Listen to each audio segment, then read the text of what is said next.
జరిగే ఘర్షణలో వేరే కంట్రీస్ వచ్చి పాకిస్తాన్ తరఫున పోరాడతాయనుకుంటే అది మూర్ఖత్వమే పాకిస్తాన్ది. ఒకవేళ భారత్ పాకిస్తాన్పై యుద్ధానికి దిగితే పాకిస్తాన్ వారం రోజులకి మించి యుద్ధం చేయలేదని సార్, అంటే ఆ దేశ ఆర్థిక పరిస్థితి అంత ఘోరంగా ఉంది అని చెప్పి. కానీ అక్కడ ఎంపీల జీతభత్యాలు మాత్రం 138% పెంచుకున్నారు. 2,18,000గా ఉన్న శాలరీ 5,19,000 అయింది సార్. ఎందుకు సార్ ఇలా? పాకిస్తాన్ రాజకీయ నాయకులు, పాకిస్తాన్ మిలిటరీ జనరల్ లక్షణం అది. ఫిబ్రవరిలోనే వాస్తవంగా పార్లమెంట్ బిల్ పాస్ అయింది. ఈ మధ్య ఐ థింక్ లాస్ట్ వీక్ ఏమో ప్రెసిడెంట్ దానికి అప్రూవల్ ఇచ్చినట్టున్నాడు. అంటే పాకిస్తాన్ రాజకీయ నాయకత్వం అక్కడ ప్రజలకు కూడా ఎంత వ్యతిరేకంగా మారిందో దీన్ని బట్టి అర్థమవుతుంది. అందుకే మాలాంటి వాళ్ళం అనేది మన ఇండియన్ గవర్నమెంట్ మెజర్స్ పాక్ ప్రజల్ని కాదు టార్గెట్ చేయాల్సింది, పాక్ రాజకీయ నాయకత్వాన్ని, పాక్ సైన్యాన్ని, పాక్లో ఉన్న తీవ్రవాద సంస్థల్ని, పాక్ ఎలీట్ని టార్గెట్ చేయాలి. వాస్తవంగా పాక్ ప్రజలే వాళ్ళపైన తిరగబడేలా చేయగలగాలి. మన ప్రాపగండా ద్వారా, మన యాక్షన్స్ ద్వారా. మన యాక్షన్స్ పాక్ ప్రజల్ని కనుక ఉక్కిరిబిక్కిరి చేసింది అనుకోండి, లెజిటిమసీ కోల్పోతున్న పాక్ రాజకీయ నాయకత్వానికి మనమే జీవం పోసిన వాళ్ళం అవుతాం. అందుకే ఇండస్ వాటర్ ట్రీటీ పైన నేను మాట్లాడుతూ అదే అన్నాను. ఇనీషియల్గా పాకిస్తాన్ పైన ప్రెషర్కి ఉపయోగపడుతుంది, కానీ లాంగ్ టర్మ్లో అది పాక్ ప్రజల్ని, పాక్ పొలిటికల్ లీడర్షిప్ వైపుగా నడిపించే ప్రమాదం ఉంటుంది. ఇప్పుడు ఎందుకంటే పెద్ద ఎత్తున పాకిస్తాన్ ప్రజలు పాకిస్తాన్ సైన్యాన్ని వ్యతిరేకిస్తున్నారు, పాకిస్తాన్ ప్రభుత్వాన్ని కూడా వ్యతిరేకిస్తున్నారు. ఇది మీకు పాకిస్తాన్ మీడియాలో వార్తలు చూస్తున్న అర్థమవుతుంది. పాకిస్తాన్ సోషల్ మీడియాలో వస్తున్న కామెంట్లు చూస్తున్నా అర్థమవుతుంది. దానిపైన చాలామంది రాస్తున్నారు.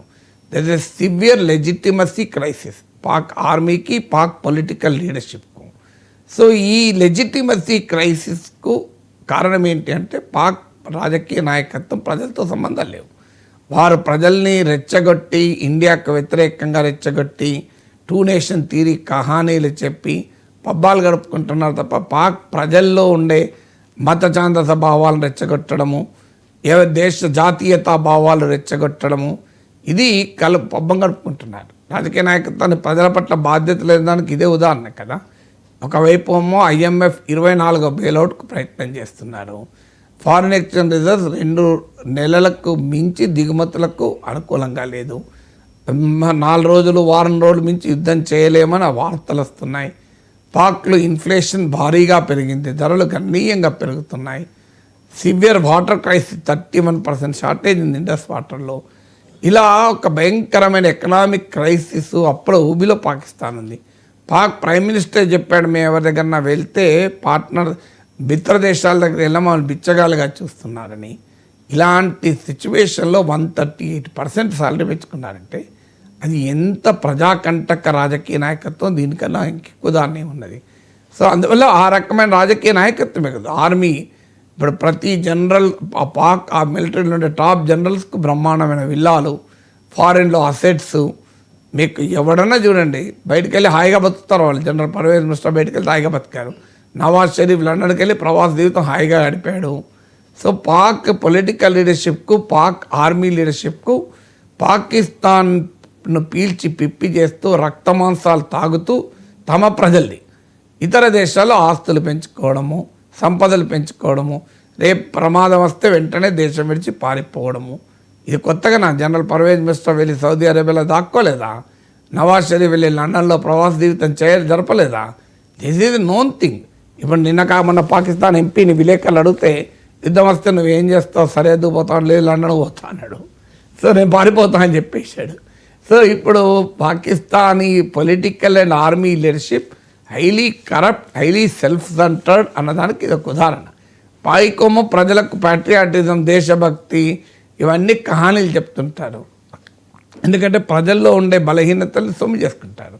అందువల్ల పాకిస్తాన్లో ఉన్న ఆర్మీ, పొలిటికల్ లీడర్షిప్, పాక్ మత ఛాందసవాదులు, జిహాదీ శక్తులు, వీళ్ళు పాక్ ప్రజలకు చేస్తున్నది ఏం లేదు. పాక్ ప్రజలలో ఉండే భావోద్వేగాలను రెచ్చగొట్టి తమ పబ్బం గడుపుకుంటున్నారు. అందుకు ఉదాహరణే ఇంత భారీగా జీతాలు పెంచుకోవడం.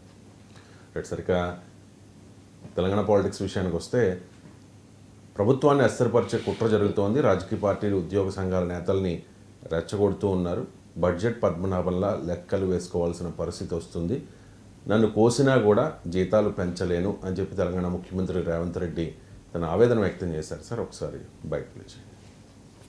ఆర్థికంగా బాగా లేదు, అప్పు పుడతలేదు, అనా పైసా ఎవడు ఇస్తలేడు, ఎవరినన్నా కలవడానికి పోతే బ్యాంకర్లు దొంగలను చూసినట్టు చూస్తున్నారు తెలంగాణ రాష్ట్ర ప్రతినిధులను. ఎవడు ఢిల్లీకి పోతే అపాయింట్మెంట్ కూడా ఇస్తలేడు, వీడు వస్తే చెప్పులు కూడా ఎత్తుకుపోతాడేమో అన్నట్టుగా ఆ పరిస్థితి ఉంది దేశం ముందల. అప్పు పుడితే నేను కూడా ఏదో ఒకటి చేసి తెచ్చిచ్చేటోను, అప్పు పుట్టట్లేదు, ఎవడు బజార్లో నమ్మడం లేదు. స్వీయ నియంత్రణనే దీనికి పరిష్కారము.